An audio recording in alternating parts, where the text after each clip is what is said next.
Chào các bác, hôm nay lại tiếp tục làm hướng dẫn cho các bác về thay lốc tủ lạnh và cách cân cáp luôn.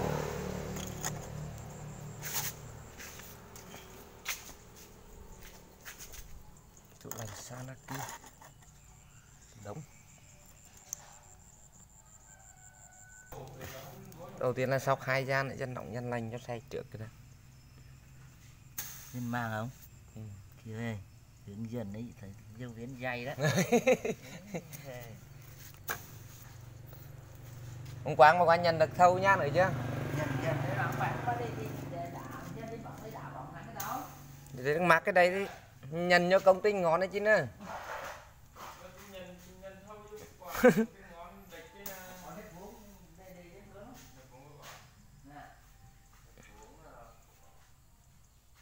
Sóc rửa từng gian một, chân nóng lên chân lạnh.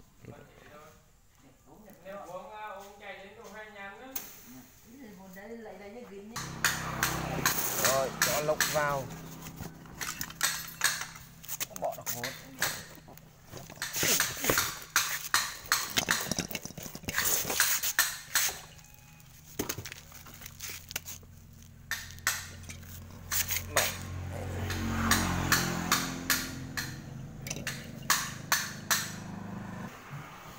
Rồi bỏ lốc vào sóc rửa gian xong rồi chứ đến làm cân cáp. Khi mà thay lốc thì tốt nhất là thay luôn là cái phím này, đấy là cái han săn này đây, han săn đâu cân cáp, thay luôn cái phím mới cho chắc.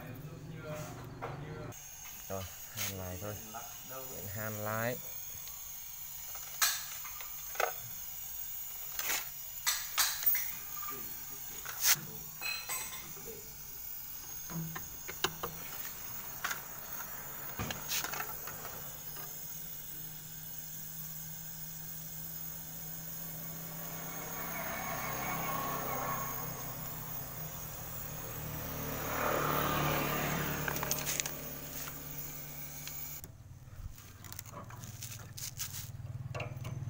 Hàn đầu đẩy vào để từ đầu hôi rồi.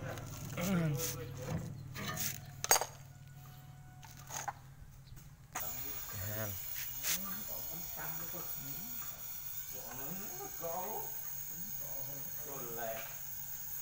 Quạt thì có trong một tới có mà có.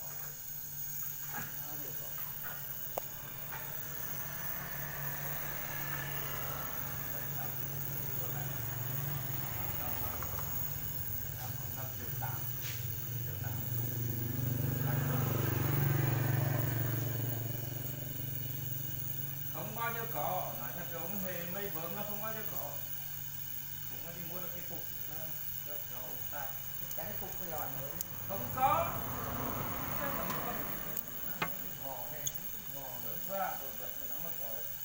Kể cả hắn bán cho ông cái cục cái loại đó đấy, ông về cũng mà nắng mà thay được, ông về cũng mà nắng mà thay được, bắt buộc cũng phải mua cả cái thân của nó đi, bán cho ông 1,7 triệu một cái thân nữa, hắn nén vào đấy thì hắn dập cái loại này, cái lồi tròn hắn dập, hắn ép cái loại này vô trong cái cứng đi đi, ai mà lấy được, nó tùy cuốn nó tùy như không phải để cả vỏ cái cuốn này, và ông này mua cái vỏ này về đi. Ông có nằm một cái loại này ra nó thấy còn mới nhà máy dùng máy bất lý ở trong nhà máy công ty đó mà dùng máy xịt lực ép nó tiết ra này khi mình mới đi cái viên vỏ nó loại nó mới tính như đi phá thì mờ thì quay ép ra vô xong thì dư ra ăn gì thôi đi ép ra nó cẩn thận là vỡ lại vỏ ấy luôn. Bây giờ này theo quần đầu hành của nhà máy cũng phải để đi quần luôn, để nguyên con quần luôn chứ không ép được ra nữa, ép ra là không gì mất không để mất, bởi vì bất khi mà hắn dung nó tẹt, quả sinh dung nó sẽ tẹt đi, nó sẽ tạp hơn nó cứng hơn, thậm chí ép không ra này, ép nó hắn bể luôn, hắn bể cả vỏ luôn, hắn bể vỏ là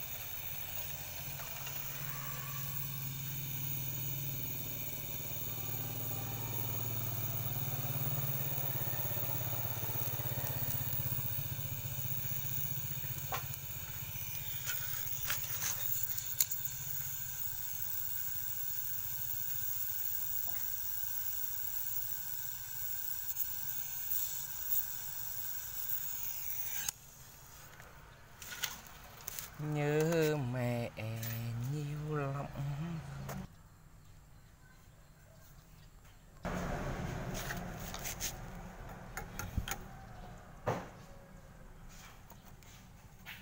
Ghi bài cách nhau cần dễ nhớ.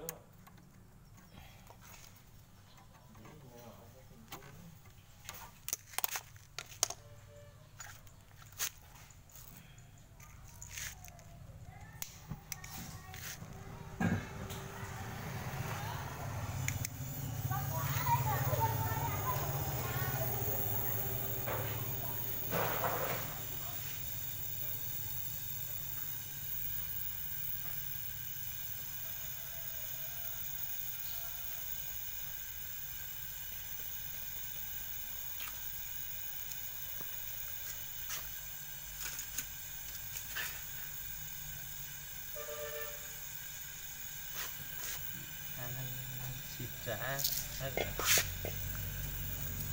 Xịt khỏi trả.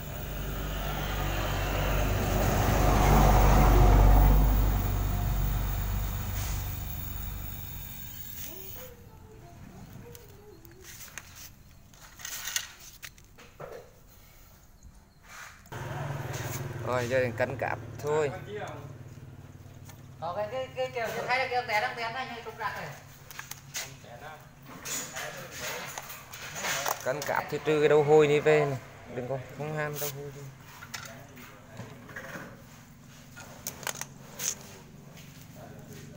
Một mình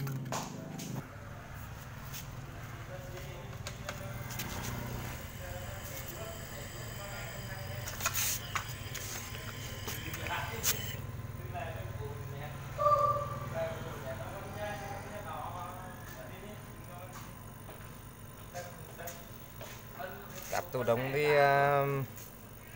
300 bit xí.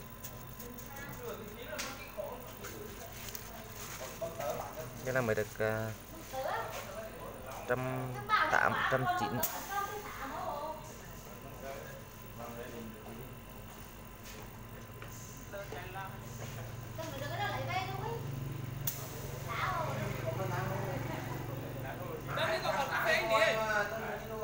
Mới được Không một hàng là hai cái này nhá. 200 chưa đủ, khi về cho thêm cho cáp lên này cho đủ được 300 mới đủ được.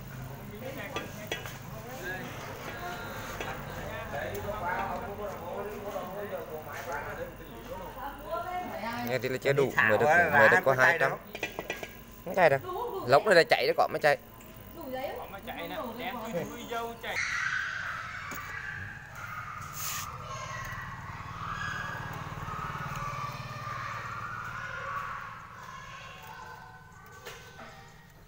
Thấy mới đủ 18 cuộn 18 vòng mới đủ 300.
Rồi, chân không thôi.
Thêm cân cáp nó phải thêm một cuộn mấy vòng mới đủ được.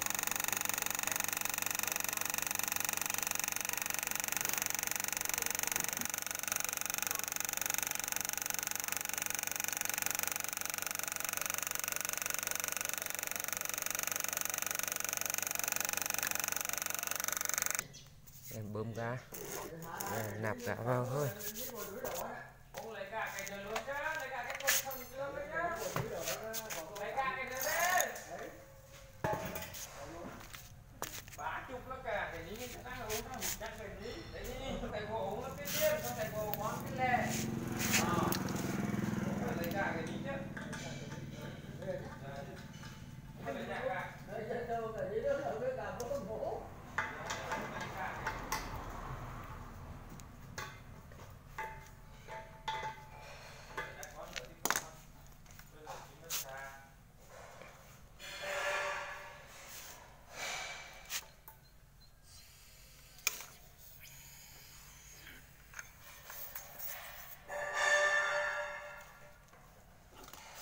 Còn quàng đó hình tượng lắm.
Wow, lạnh.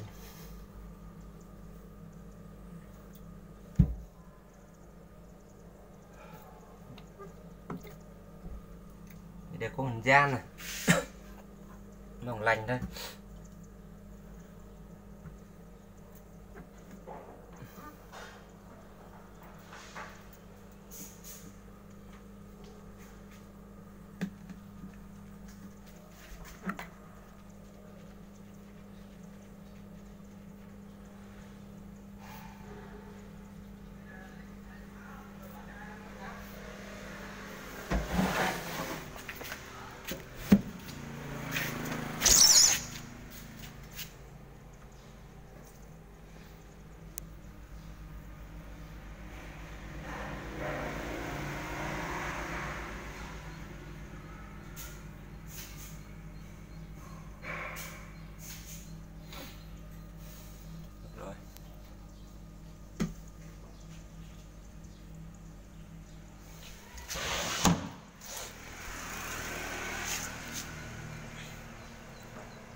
Rồi, ok.